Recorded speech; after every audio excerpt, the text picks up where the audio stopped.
Cosas han pasado, ¿no? Porque parece que desde que salió el primer episodio a este segundo, el mundo y en especial Argentina ya no es igual. De lo principal que quiero hablar es que el rápido contagio que tuvo el coronavirus, que fue declarado por la OMS, la Organización Mundial de la Salud, hace unos días como pandemia, despertó las alarmas en todo el planeta y en el país, lo que provocó que el Estado argentino ponga manos a la obra.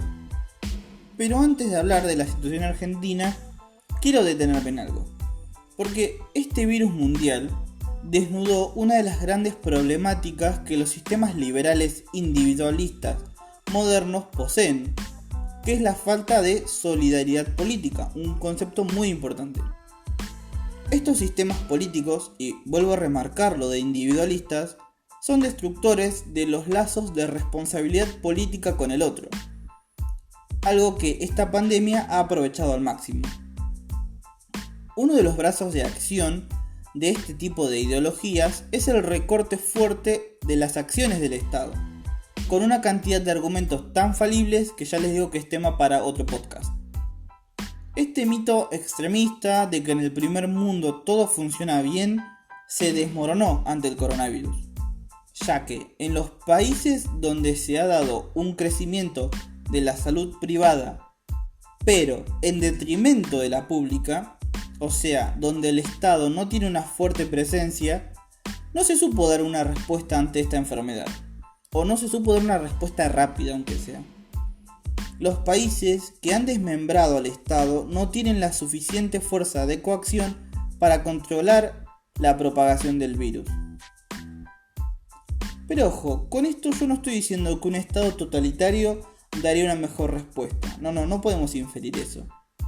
Sino que un Estado con los suficientes mecanismos para proteger a su población, pero sin coartar de manera ridícula la libertad de las personas, va a estar mejor preparado, obviamente, para coordinar acciones que supongan un contraataque para un enemigo externo. Y acá me quiero detener en algo, porque la utilización de conceptos como contraataque y enemigo no es casual, ya que responde a la conferencia que dio el presidente el domingo 15 de marzo, en la que llamó al coronavirus como un enemigo invisible al cual tenemos que hacerle frente todos. Y al utilizar esta última palabra quiero que, si no la vieron, busquen una foto de la conferencia, ya que ver al presidente, que es de un partido político, sentado con el jefe de la Ciudad Autónoma de Buenos Aires, que es de otro partido político, para mí es la imagen de responsabilidad política que la Argentina necesitaba y necesita para estos momentos de incertidumbre. El liderazgo político en el país es fundamental, tanto para llevar tranquilidad a la población como para comunicar mejor la información. Y aquí hace la aparición la famosa comunicación de crisis que tanto se estudia en ciencia política y en especial en comunicación u opinión pública. Es importante entender que el dinamismo de la propagación del virus ha obligado a una misma intensidad en la versatilidad de la información y la comunicación con la sociedad. Aquí obviamente entran a jugar, y como siempre, los medios de comunicación y su responsabilidad social, que la tienen, y que algunos se han tomado este tema con mucha seriedad, y otros mejor ni hablar, como por ejemplo hace unos días un diario que sacó una nota hablando de la influencia de la astrología sobre el coronavirus, algo que me parece increíble. Pero vamos a volver un poco al título del podcast de hoy, del capítulo del podcast, que tiene una palabra que a veces no se le da tanta importancia en la política, y que es la solidaridad. Pero no una solidaridad como la pensamos, sino una más profunda, una que esté relacionada con los lazos políticos que nos unen a los otros.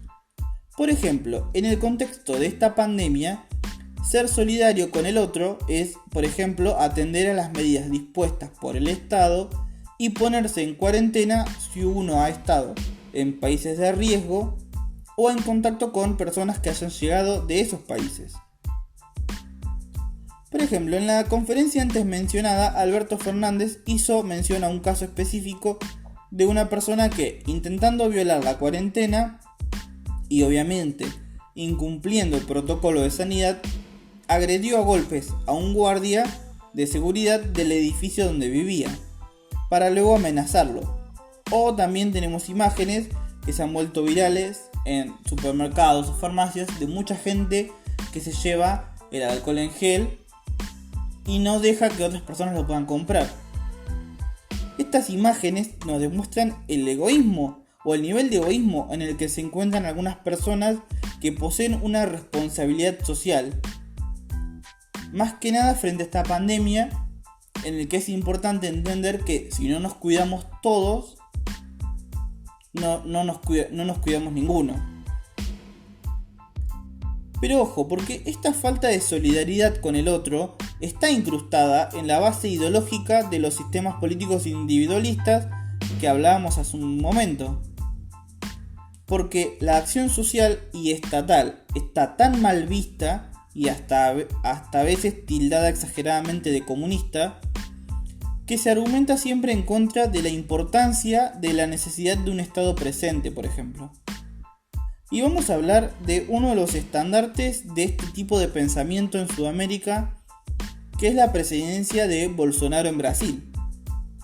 Además de las grandes críticas que se le pueden hacer a ese gobierno, el presidente, que es un fanático religioso que descree de la ciencia y que intenta burlarse de cualquier institución política y que es obviamente muy irresponsable, después de tener contacto con personas que han dado positivo en el examen del COVID-19, apoyó y presenció una movilización de sus más fieles seguidores que intentan demostrar su acuerdo con Bolsonaro para intervenir el poder legislativo en Brasil. Un problema que vienen teniendo hace un tiempo largo y que están pidiendo que las fuerzas militares tomen cartas en el asunto en un claro ataque a la democracia del país vecino.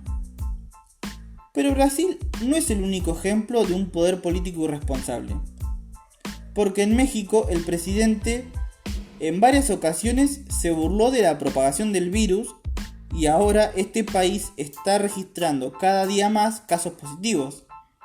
Y ni hablar de Nicaragua, donde el presidente Ortega, alineado con el movimiento sandinista, promovió una marcha en contra del coronavirus. En fin, para terminar este primer parte del podcast, solo quiero recordarles desde este espacio que tomen todos los recaudos posibles, sigan la información oficial y cuiden a los más grandes.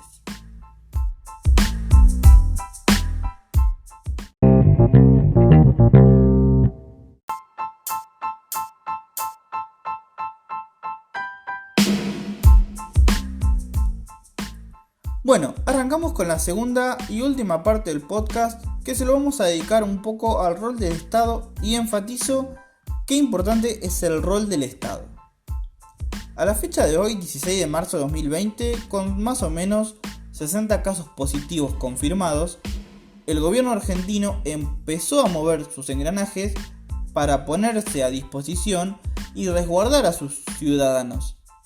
Si bien ninguna medida puede ser definida como perfecta o totalmente acertada, ya que nos enfrentamos con una pandemia que sorprendió a todos los estados del mundo, entendemos que se pusieron los mecanismos en funcionamiento antes de llegar a una situación extrema como por ejemplo las que se viven en Italia y en España. En este último país, el Estado tomó la decisión de intervenir la medicina privada para poder dar una mejor contención. Por eso digo que es importante entender que hay servicios básicos que no pueden depender de entes privados que ven a estas cuestiones humanas como un negocio.